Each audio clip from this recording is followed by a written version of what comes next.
Everyone, welcome back to our devotional channel. So ఈ రోజు అయితే మనం ఒక మోస్ట్ పవర్ఫుల్ అండ్ పవిత్రమైన ఒక వ్రతం గురించి అయితే తెలుసుకుందాం.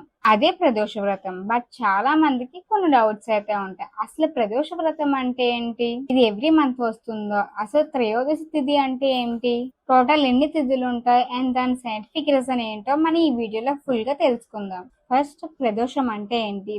అంటే రిమూవ్ చేయడం, దోషం అంటే నెగిటివ్ ఎనర్జీ. సో ప్రదోషం అంటే నెగిటివ్ ఎనర్జీని రిమూవ్ చేసే ఒక పవిత్రమైన టైం అని అర్థం. ప్రదోష కాలం అంటే సూర్యాస్తమయానికి ముందు, సూర్యాస్తమయం తర్వాత వచ్చే సమయాన్ని ప్రదోష కాలం అంటారు. ఈ సమయంలో శివుని పూజించడం వల్ల చాలా మేలు జరుగుతుందని భావిస్తారు.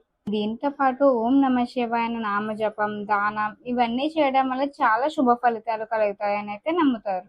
ఇప్పుడు చాలా మంది అడిగే ముఖ్యమైన ప్రశ్న, ప్రతి నెల ప్రదోషం వస్తుందా? అవును, ప్రతి నెల 2 ప్రదోషాలు అయితే వస్తాయి. ఎందుకంటే హిందూ క్యాలెండర్ లో 2 పక్షాలు ఉంటాయి, శుక్లపక్షం మరియు కృష్ణపక్షం. శుక్లపక్షం అంటే చంద్రుడు పెరుగుతూ పున్నమ వైపు వెళ్లే సమయం, అండ్ కృష్ణపక్షం అంటే చంద్రుడు తగ్గుతూ అమావాస్య వైపు వెళ్లే సమయం. ఈ 2 పక్షాల్లో వచ్చే 13వ తిథిని త్రయోదశి అంటారు. ఆ త్రయోదశి సాయంత్రం వచ్చే సమయాన్ని ప్రదోష సమయం అంటారు. ఇప్పుడు త్రయోదశి అంటే ఏంటో చూద్దాం. త్రయోదశి అంటే 3+10 = 13. అంటే చంద్రమాసంలో వచ్చే 13వ తిథి. హిందూ పంచాంగంలో మొత్తం 30 తిథులు ఉంటాయి. 15 శుక్లపక్షం, 15 కృష్ణపక్షం. అందుకే ప్రదోష వ్రతం త్రయోదశి నాడు వస్తుంది. ఇప్పుడు ప్రదోషం వెనుకున్న పురాణ కథను తెలుసుకుందాం. ఒకసారి దేవతలు తమ శక్తిని కోల్పోయారు. అసురులు చాలా బలంగా మారిపోయారు. ఆ సమయంలో దేవతలందరూ శ్రీ మహావిష్ణువుని ప్రార్థించారు. అప్పుడు శ్రీ మహావిష్ణువు ఇలా అన్నాడు, క్షీరసాగరాన్ని మదించి అమృతాన్ని సంపాదించండి. అప్పుడు దేవతలు మరియు అసురులు కలిసి సముద్ర మథనం మొదలు పెట్టారు. ఆ సమయంలో మందర పర్వతాన్ని కవ్వంగా ఉపయోగించారు, వాసుకి పాముని తాడుగా ఉపయోగించారు. కానీ మందర పర్వతం సముద్రంలో మునిగిపోవడం ప్రారంభమైంది. అప్పుడు మహావిష్ణువు భారీ తాబేలు రూపంలో కూర్మావతారాన్ని స్వీకరించారు.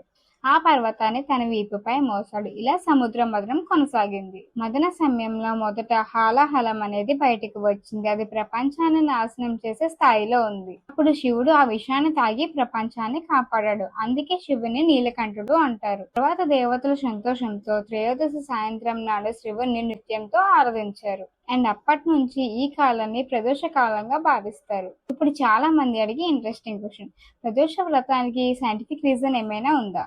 అవును, కొన్ని సైంటిఫిక్ ఎక్స్ప్లెనేషన్స్ అయితే ఉన్నాయి. ఫస్ట్, ప్రదోష కాలం అనేది సాయంత్రం సమయంలో అయితే ఉంటుంది. ఈ సమయంలో సన్లైట్ అనేది తగ్గుతుంది. మన బాడీ నేచురల్ గానే రిలాక్స్ మూడ్ లోకి వెళ్తుంది అండ్ మన మైండ్ కూడా చాలా కామ్ అవుతుంది. ఈ సమయంలో మెడిటేషన్ అండ్ చాంటింగ్ చాలా ప్రభావం అయితే చూపుతాయి. ఇంకా ప్రదోష వ్రతంలో అయితే చాలా మంది ఉపవాసాలు కూడా చేస్తారు.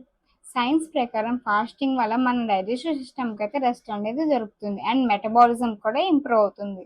దాంతో పాటు డిసిప్లిన్ అండ్ బాడీ డిటాక్స్ లాంటివి కూడా జరుగుతాయి. అలానే ఓం నమ శివాయ అనే నామం జపించడం వల్ల మన బ్రీతింగ్ అయితే స్లో అవుతుంది, కాన్సన్ట్రేషన్ కూడా ఇంప్రూవ్ అవుతుంది అండ్ దాంతో పాటు స్ట్రెస్ అండ్ యాంగ్జైటీ కూడా తగ్గుతుంది. ఇలానే కొన్ని స్టడీస్ అయితే మనకి చెప్తున్నాయి.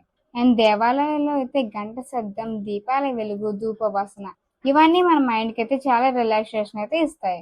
అందుకే టెంపుల్స్ కి వెళ్ళాక మెంటలీ చాలా పీస్ఫుల్ గా అనిపిస్తుంది. ఇప్పుడు ప్రదోషం రోజు భక్తులు ఏం చేస్తారో చూద్దాం. సాధారణంగా ఉపవాసం ఉండి శివాలయానికి అయితే వెళ్తారు. పాలు నీళ్లతో అభిషేకం చేసి బిల్వ పత్రాలతో అయితే పూజ చేస్తారు.